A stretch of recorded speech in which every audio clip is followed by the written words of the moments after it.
Atheism always markets itself as freedom. No God, no rules, no judgment. It whispers that if you strip away faith, you can finally think for yourself. You can live without guilt. You can call yourself free. But here's the lie. Atheism doesn't free you. It chains you to emptiness. If there's no God, then your life has no purpose, your morality has no foundation, and your death has no hope. It leaves you standing in a universe that doesn't care whether you live or die. And yet, the very atheists who preach emptiness still cry out for justice, still long for love, still hunger for meaning. Why? Because you can silence your mouth, but you can't silence your soul. Romans 1 says God has already made himself plain. His fingerprints are written in creation, in conscience, in history. Atheism doesn't erase him. It only blinds you to what's right in front of your face. Atheism pretends to be the position of reason, but it collapses the moment you hold it to its own standard. To deny God, the atheist must believe that everything, galaxies, stars, DNA, morality, beauty, logic itself, all sprang out of nothing. That chaos produced order. That lifeless matter somehow gave birth to conscious beings who write poetry, make music, and cry when their child dies. Science doesn't back atheism. Science destroys it. The fine-tuned constants of the universe scream intelligence. The coded language of DNA screams design.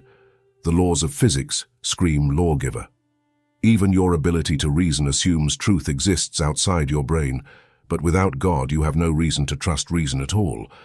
Atheism must borrow the very tools of logic, morality, and science from the God it denies. It's like trying to breathe while declaring air doesn't exist. This is where atheism gets exposed the quickest. Without God, morality is nothing but preference.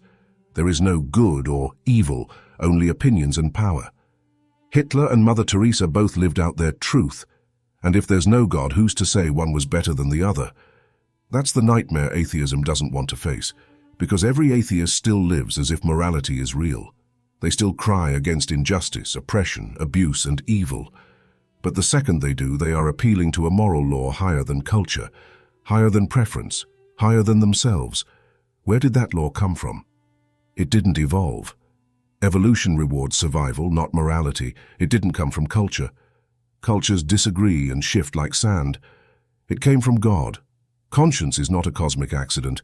It is God's voice written on the human heart. Without him, atheism cannot tell you why torturing a child is wrong. It can only say, I don't like it. And that's not morality, that's bankruptcy. At the end of the day, atheism has one destiny: despair. If God is not real, then you are an accident. Your thoughts are just chemicals. Your dreams are illusions. Your love is just neurons firing in your brain. And when you die, everything you've built, loved, and lived for collapses into nothing. That's the gospel of atheism. Despair wrapped in intellectual arrogance, and yet, even the most hardened atheist cannot live consistently with that worldview. They talk about justice, but without God there is no such thing. They talk about love, but without God it's just biology. They talk about purpose, but without God it's just wishful thinking. They cry for hope while denying the only one who gives it. Atheism leaves you in silence. Jesus gives you a song. Atheism leaves you in despair. Jesus gives you life. The Bible doesn't dance around atheism. Psalm 14 says, "The fool says in his heart there is no God." That's not an insult to intelligence. It's a diagnosis of the soul. Foolishness in Scripture is rebellion, not ignorance. Romans 1 says people suppress the truth in unrighteousness. It's not that the evidence for God isn't there. It's that they don't want him. Because if God is real, sin is real. If God is real, judgment is real. If God is real, you are not in control. And that is why atheism exists. Not because there's no evidence, but because there's too much evidence, and acknowledging it would mean surrender. Atheism is not an intellectual problem. It's a heart problem. Atheism fails every test. Logic cannot hold it. Morality cannot justify it. History cannot explain it. Hope cannot survive it. But Jesus Christ answers them all. He is the Logos, the Word who makes reason possible. He is the truth, the one who gives morality its foundation. He is the risen one, the anchor of history that no grave could silence. He is the Savior, the hope that gives life meaning beyond the grave. Atheism dies with you. Christ raises you up. Atheism leaves you empty. Christ fills you. Atheism says you are nothing. Christ says you are chosen, loved, and called by name. This isn't just about arguments. This is about eternity. You will stand before God whether you believe in Him or not. The question is, will you be ready? If you've chased the emptiness of atheism, today you can trade it for life. Today, you can kneel before the God who made you and finally know the truth. Atheism is a dying fire. It burns bright for a moment, but it cannot last, because it has no fuel. It cannot explain your hunger for meaning. It cannot carry the weight of your conscience. It cannot silence the fear of the grave.